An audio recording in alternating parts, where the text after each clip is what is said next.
بسم اللہ الرحمن الرحیم۔ السلام علیکم۔ باسی روٹی کھانے سے جسم میں کیا تبدیلیاں رونما ہوتی ہیں؟ کورے برتن میں آدھا کلو دہی لیں، اس میں حسب ضرورت شوگر ملا لیں۔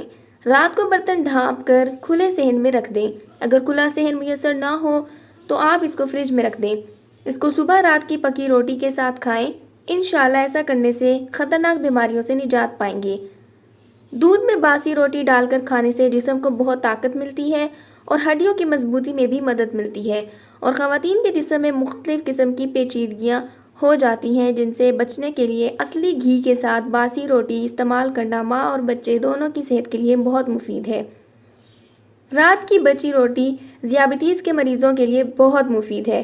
روزانہ صبح دودھ کے ساتھ رات کی بچی روٹی کھانے سے آپ کے جسم میں شوگر کی سطح متوازن رہتی ہے اور یہ جسم کے اندر اعضاء کی سوزش کو ٹھیک کرنے کی صلاحیت رکھتی ہے۔ رات کی روٹی کھانا بلڈ پریشر کے مریضوں کے لیے بھی بہت مفید ہے۔